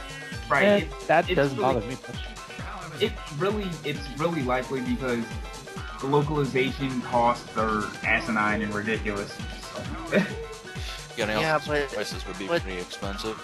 But yeah, Right. I still wanted to hear some old voices from this game though. Like I wanted Lucas Gilbertson to come back for Zero, for example. Come on, man. Let's just be happy we're getting it. Oh, I know. I'm just saying. I just wish it was dubs. Not to mention Takahiro Sakurai is voicing X, so that's pretty cool. I don't give a fuck. What? I want frickin' Mark Gotha to come back for X. They're not gonna get him. He's a fucking doctor. Shocking now. news. DS is an ass. I know that, and that makes me sad, but I still He want is?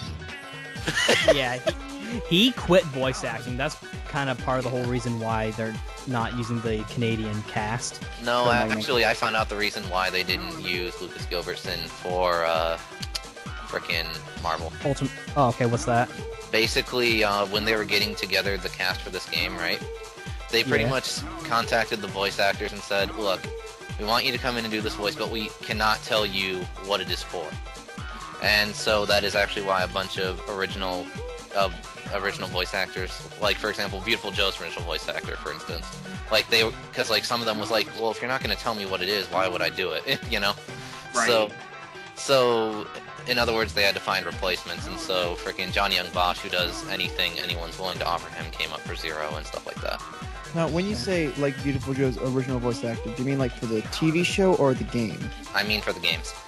Yeah, I don't really like his game voice actor. I like his game voice actor. I like the dub from the show.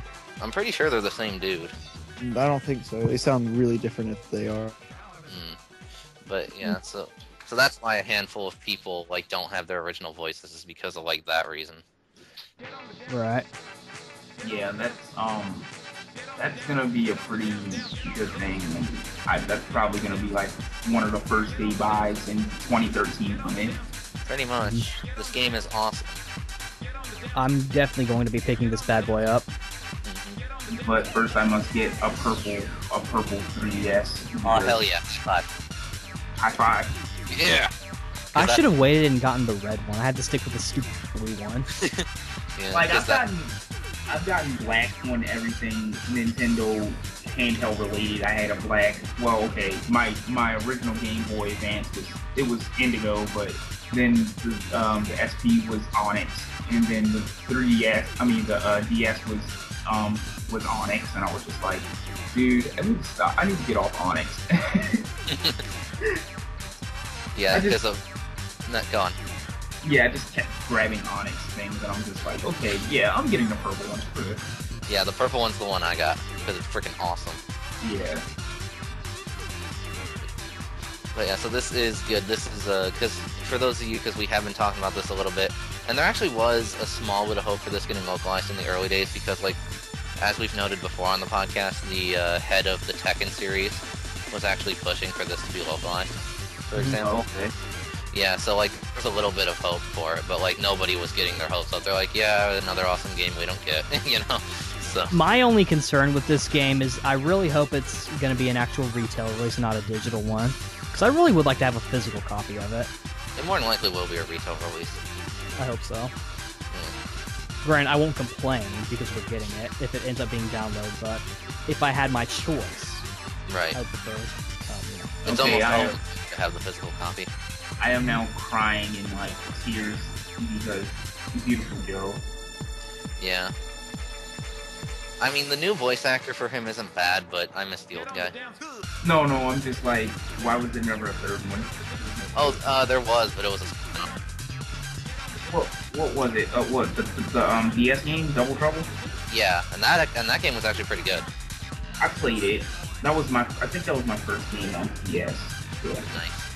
I played it and did. I think it was also one of the last games Clover Studios ever did before frickin' they got fired by Capcom.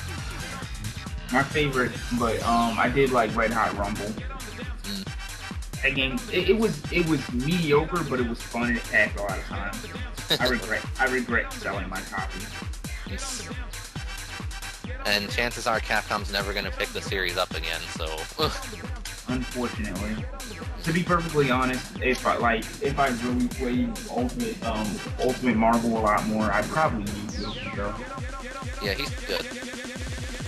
And And it also makes me sad Gene never got in the game, because then you could have Team Clover. True. But hey. So, anything else, Jet?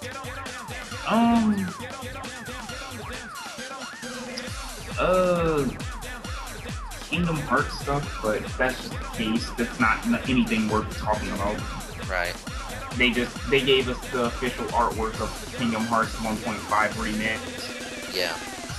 But that's not anything worth talking about. Oh, speaking of which, Ryan, they actually confirmed what we thought they were gonna do. What? They're voicing over the non-voiced cutscenes for this. Okay. Yeah, and so basically the frickin' quality of voice acting for those cutscenes is gonna be highly inconsistent. That's good to know.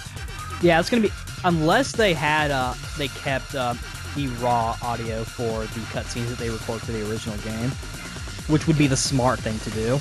Right, but chances are probably not. Yeah. To be honest, I'm already like hyped up about the second one, 2.5, because I really want to play Birth by Sleep on the big screen. So. Yeah. I remember you were like, "Oh my god," when I told you about that. Yeah, I was already screaming.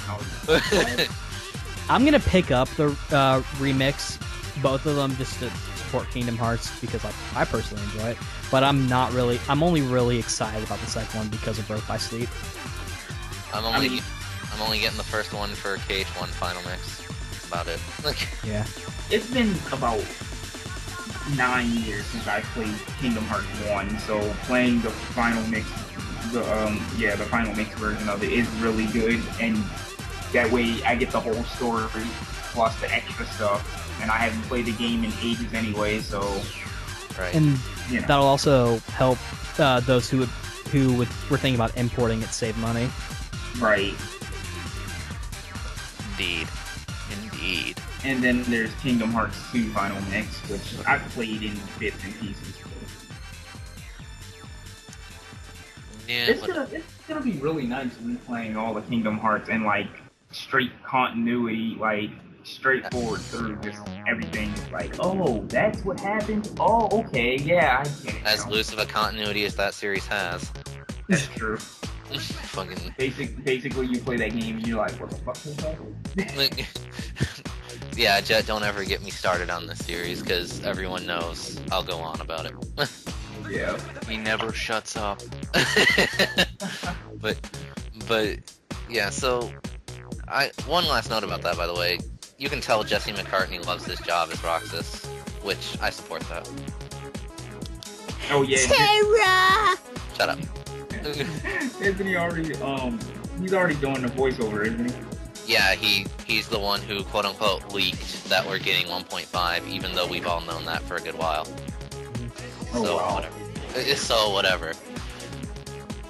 And yeah, you can tell he has a lot of fun whenever he gets to voice Roxas, so. Or Vantage.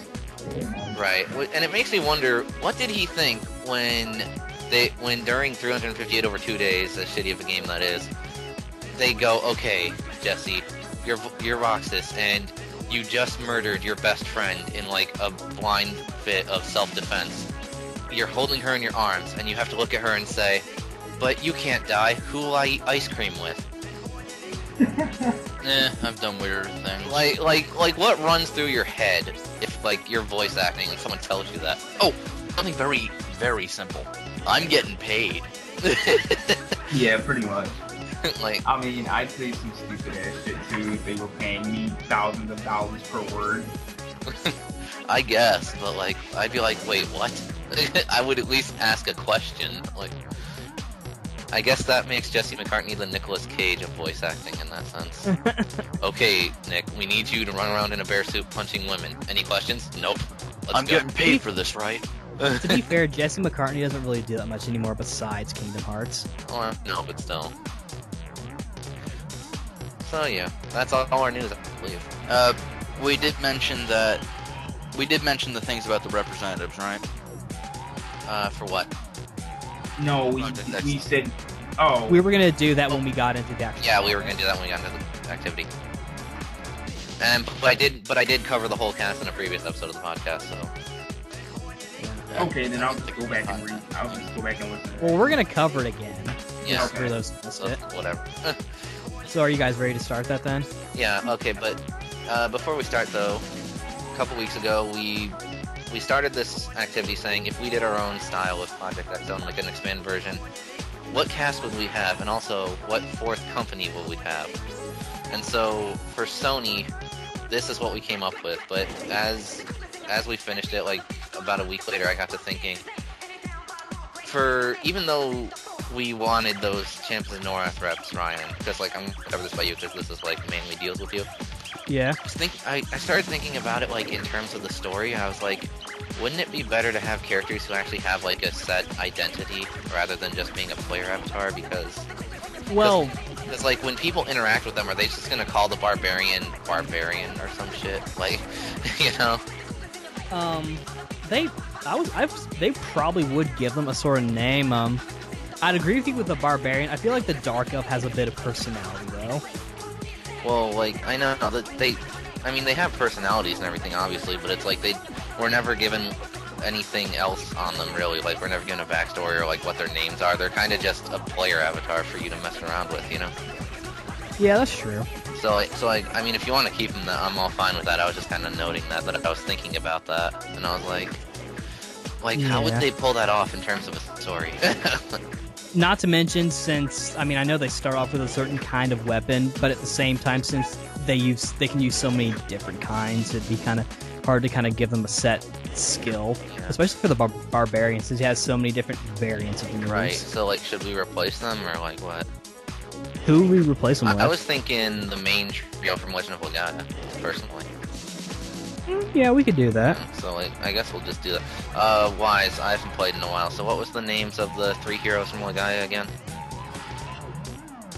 3 heroes from Legends of Legaia. Go. Noah, Vaughn, and Gala. Alright, so Noah and Gala would be the main ones, and then... Wrong. Vaughn is the main character. Okay, so Vaughn and Gala would then be the 2 main ones, and then... Actually, the 2 main ones would be Vaughn and Noah, and Gala would be the assist. God, I am so out of it. Yeah, because I was like the main dude, and then the girl, and then the 3rd guy would be the assist. Okay. Yeah, so like... Alright. So like, I'm just gonna copy and paste that list, since we've been using the text chat a little bit. There. Okay. So like, now, considering we're kind of pressed for time, how about we just cover one other one? One other, what do you mean, one other group? Company. Yeah, we can do that. Since we're just gonna be doing like this is supposed to be a 3-part thing. Capcom, what do you guys think? I'd say it has. Yeah, because our 3 choices right now are Capcom, Namco Bandai, and frickin' Sega. Yeah, we could do Capcom if you guys want. I don't mind. Alright, so I'm just gonna wait for my furnace to blare, because it always blares twice. And then I'll go over what the cast for Capcom was. And you want me to pause it then? Yeah, if you want. Go. Alright, so I can already tell we're going to be changing at least one blatant thing about the Capcom cast, because their one rep from Cyberbots is Princess Devilot. Jin is nowhere in this game. That needs to be fixed. Okay. And Princess Devilot was an assist character to... I forget who... was the assist to, let me get their names. Again. Cosmos and Telos from Xenosaga. So, yeah, I would say Jin would definitely be an assist, but to who, I have no idea.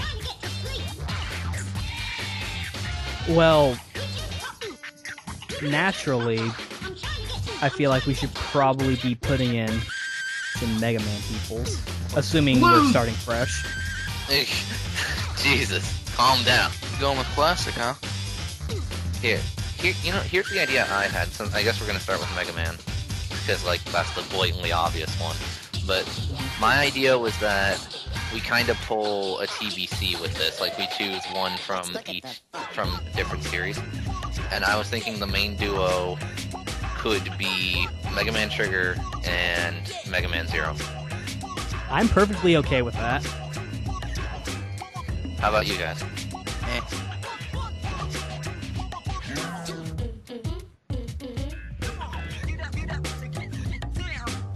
Alright, I guess it's decided then, because no one's commenting. But then, who would their assist be from the series? Because we got a few to choose from. Like, we could choose Bass EXE, we could choose Roll, we could choose a bunch of people. I'd say Bass. What do you think? What do you guys think? Since we've got Trigger and Zero, I feel like Bass would be a good choice, but at the same time, it would be nice to see Proto Man. Well, we already have a red hero in, so, like... Yeah. Because, like, if you wanted to cover... How about... Because, like, I was thinking, like, Roll or... How about Tango? Yeah. Let's go with That the would cat. Let's go with the cat. My, For some reason, a part of me would say Axel, but nobody would yeah, agree. that was actually something I was going to say. Like, my three top contenders I was thinking in my head were, Roll, Axel, and Bass EXE. Those were my three little list people, but it's up to you guys, really. I think any of those could work personally. I guess I'll slap Axel in there yet, because he hasn't been represented in a game like this before. True. So, I'll just slap Axel there. Bam. Right. And plus, it could make for some interesting dialogue. I could imagine Zero being like, Axel, what the hell happened to you? Because, like, that's the biggest mystery in the Zero series. Where the fuck did Axel go? That's a good question. Yeah. Moved away. He just left. My planet needs me.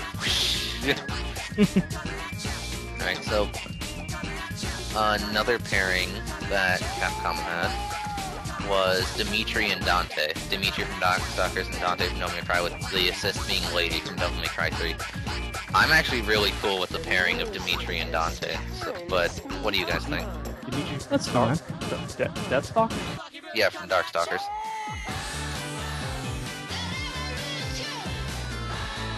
What do you think, Lance? Well, I've never been much of a Darkstalker fan, or really knowledgeable about the lore, so I really couldn't comment on it. How about you guys? Like him, I'm not too much of a Darkstalkers fan. I know about Dimitri, but pretty much the only thing I know about Darkstalkers is like Morgan and Lilith.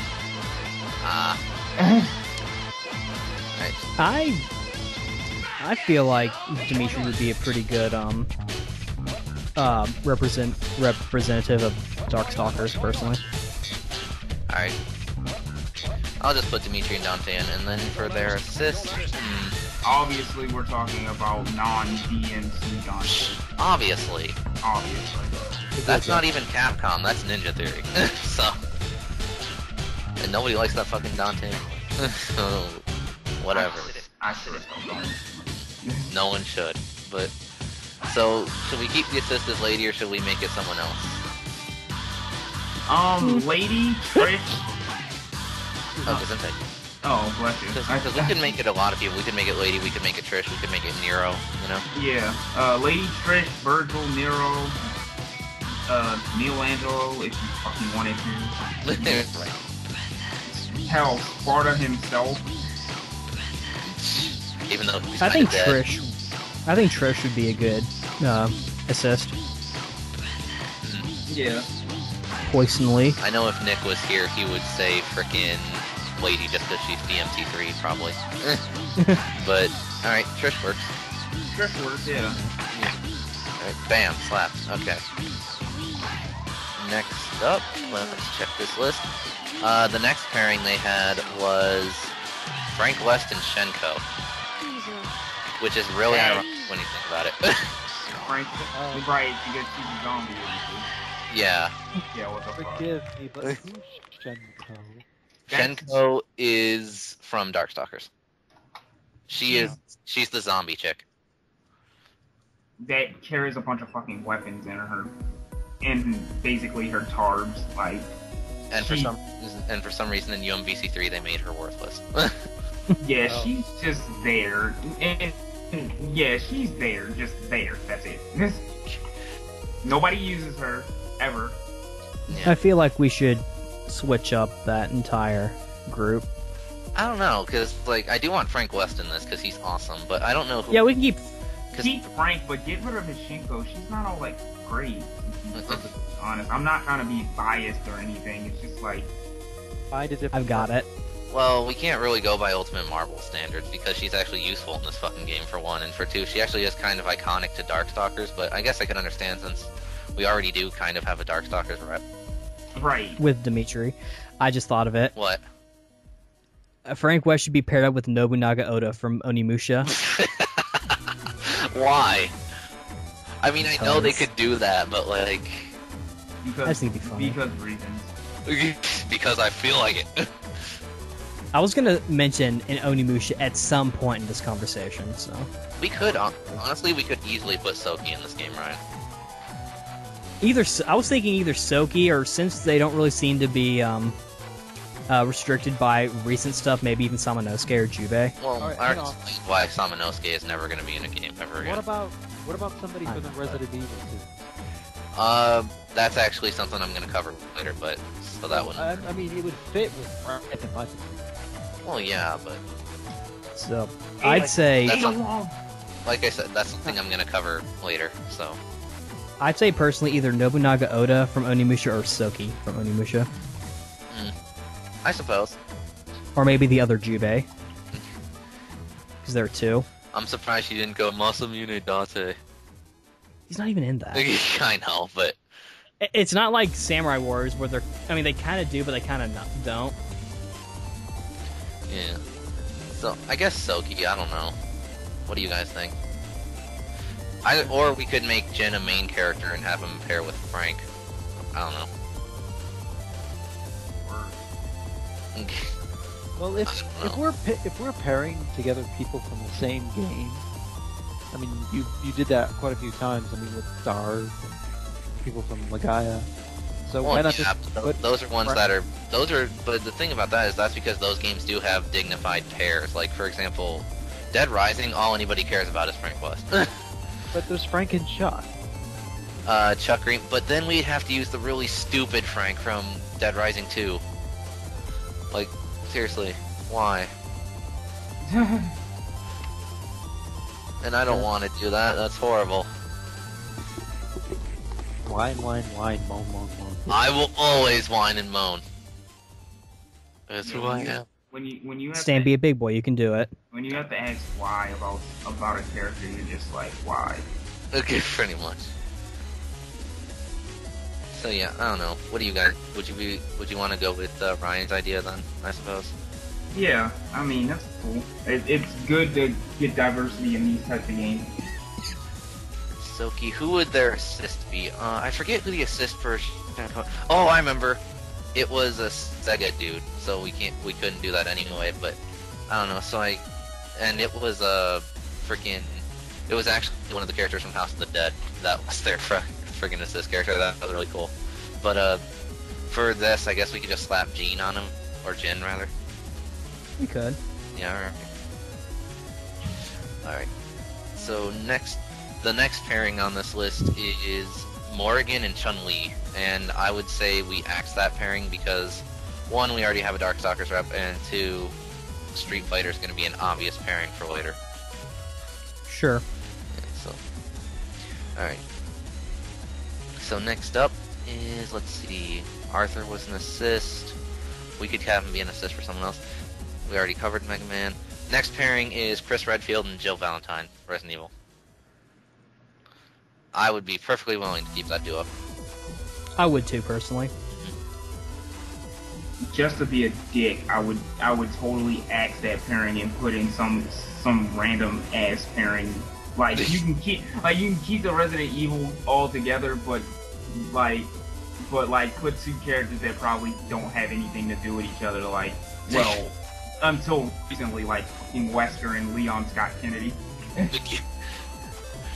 Wait, so who would their assist be? Because their assist, I forget who it was in Project X. Nemesis, I'm kidding. Raw stars, but no. But like, it was another cross-company thing. So who would be theirs? would we just slap Arthur with him since he's free right now, or like would we slap like Jake or Piers or something? Jake would be cool. I don't know. Piers is my favorite character from RE6, but I guess Jake because he's like the newest thing. I don't know. What do you think, Wise? Sorry. Kissy face, and I was trying to get away. Oh God. Excuse me as I speed make my decks. Oh. As I straighten my tie. Okay, so what were we talking about? Chris and Jill, who should be their assist? Well, I actually think Nemesis would be a funny idea. Every time he does his assist, he's like stars, and then he fires a rocket, and Chris and Jill duck and hit the opponent. But then he'd have to be a good guy. No, he's trying to shoot them, but they Yeah, I know, duck. but the thing about this thing, and while that is hilarious, the thing about this thing is all the assists are good guys and are active things of the cast. Like, they don't just pop up for attacks, they are actively there all the time.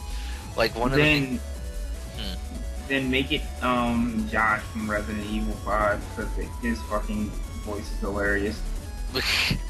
Because it's a chopper. Make it Johnny from MGS. No, make it Mike from Resident Evil 4. But he dies. No, but you know, yeah, swipe them clean, yeah. But yeah, what we were thinking was either Piers or Jake from RE6, since they're the new characters introduced. Well, guess what? I haven't played RE6 because RE6 sucks. RE6 is actually pretty good. You should actually play it. Why? But, so I don't know. I guess I'll just put Jake or Arthur, one of those two. Which one would you guys want? I was thinking Griffith.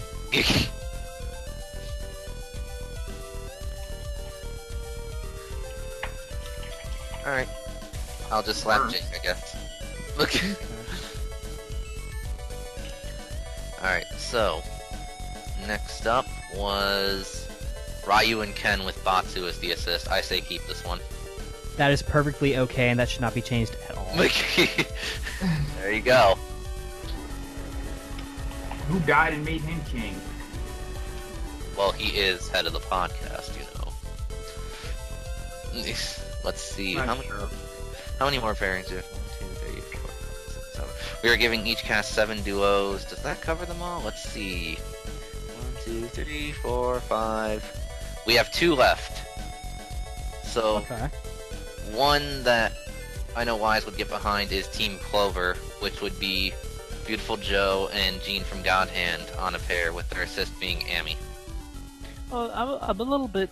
It's a little bit of a toss-up as to who should be the assist, in my opinion. Well, I mean, considering Amy is a celestial god with all her magic and shit, she would be more assist-worthy, I would imagine. Yeah, that's true. But so, shall I slap And that? having less of a personality than Jean and Joe. Yeah. With the dog and all that. Right. Okay, so we have 1 free slot left, and I think... Yeah, there's no other official pairings that we can go by, so it's really up to you guys. To us? Dun dun dun dun dun. Indeed. It is up to you. Oh, I know what we need to do. Phoenix Wright needs to be in this game, even if he's just an assist for somebody. Very well. Needs to happen. So... Capcom. Question is, who's he with? Exactly. But, I'm gonna... For inspiration... Okay. I know what we can do. There also needs to be a Breath of Fire rep, so I recommend Blue from Breath of Fire 4. Okay. So... Who else? Okay. How about... Oh god, this is like the craziest team ever, but like... Edward Falcon from Power Stone. As well. Okay. That would be amazing. What are you smoking? That would be... It works, but I'm just like, what are you smoking right now? Because, like, those are, like, 3 series, like, almost never represented in things. Like, you can't imagine how much I flipped my shit when Phoenix Wright got confirmed for Ultimate Marvel. I was like, oh my god, yes. Let's go. The troll. Like, And then Nerf, or whatever fucking related. yeah, That was stupid, but okay. it was. But, hold on, let me pull up other Capcom IPs just in case. Really quick. Okay. Alright. Other characters we can include Arthur, Strider, Hiryu, because Strider is awesome. And then, like, that's all else I can really think of. So, like, we might have to arrange some people around, I don't know. But, like, I definitely want Phoenix Wright. I don't care what it takes. That needs to happen. So, And get Phoenix Wright. hell yeah. I'm gonna put him as assist because I really don't see him being a frontliner. Actually, that's a team up that could kind of make sense. Frickin' Fulu and Strider on a team. Yeah, I could see that. Yeah. Do you guys agree with this? Yeah, I don't. Alright. So I'm slapping that down. And so there's our list. Bam. Nifty. I will copy and paste this into my body. Okay then. What do you guys think? How do you think this came out?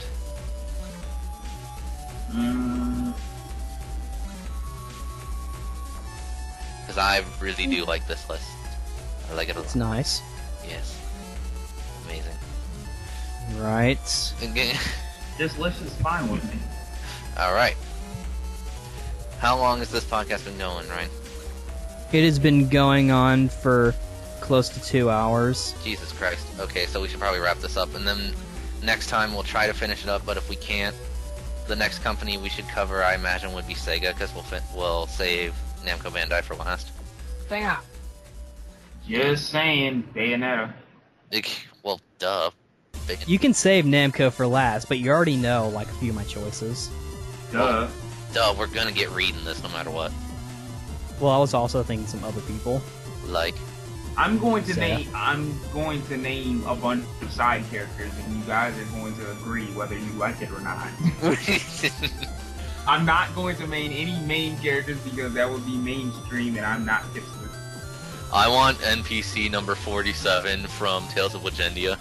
I'm not lying. I'm gonna be naming like characters that should have been in a party and didn't get in a party, or had important roles but were really strong, or were evil. Right. So I guess we should wrap this bad boy up then? Yes. Yeah. Right. We will come back to this topic a later time. Obviously, next week is the big episode 100. Indeed. Woo! And it's gonna be a Yes. party. It's gonna be amazing. Yes, are you all going to be there? Hell yeah. There's a possibility I won't be, but I will certainly try. You will try your darndest that you'll be there. Indeed. Better be. What about you? You'll be there, Jet? Of course I will. I have no job, Yeah. which means no life. Just What about you, Ryo? Are you going to be there? Why wouldn't I be? The only one I missed was on Comcast entirely. I just sat here all night. I have no job, no life, no girlfriend. Yes, I will be there. Stan, are you going to be on there? no, I'm leaving forever. Yay! Damn. What about you, Sheena, who's been here the entire time? Are you going to show up? No, she's not. Like, Ryan, I am too good for your stupid podcast, okay? Like, DS stop. is finally leaving! To get a life and, like, find I a swear, job. Sheena's like that one kid in Lizzie McGuire that never talked. Pretty much. So, Sheena, any parting words before we close this bad boy? Nope. You're right, Sheena. Scott. So, anyone have any plugs before we head out? I don't like how in Saint Seiya's Sanctuary Battle, once you beat the main story mode, they make you go through the entire game backwards with one Gold Saint. At, like, That's level weird. 1. That is they're- weird. You remember... For those of you who don't know, minor spoilers, even though it's not really much of a spoiler, the original Gold Saint for Sagittarius, Aiolos, he discovers, oh no, the Grand Pope's going to try and kill Athena. I'm going to take her away and run as far away as I can. And he goes through the entire sanctuary, apparently. And apparently he had the time to drop Athena, put on the Sagittarius cloth, and fight the other Gold Saints, because, yeah, that works. Hold on a sec. Go on. And apparently because of, logic, even though he's a Gold Saint, he still has to use his 7th sense to beat the other Gold Saints because, video game mechanics. Okay. And even though... And it totally makes sense because video game mechanics. Exactly. Even though, with a Gold Saint, or especially with a Gold Saint, the other Gold Saints aren't really that hard. Now, you can bend the game over backwards with Cygnus Hyoga, but you can also do that with Seiya and Iki. And Shiryu. Shun can go fuck himself.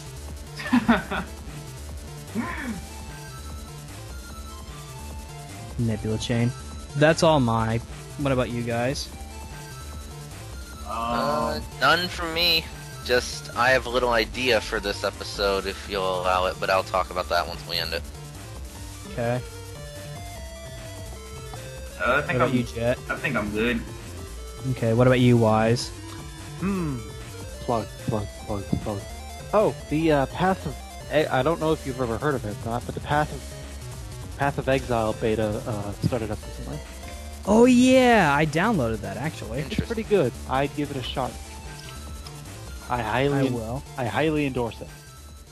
However much that's worth, which probably isn't much. Okay.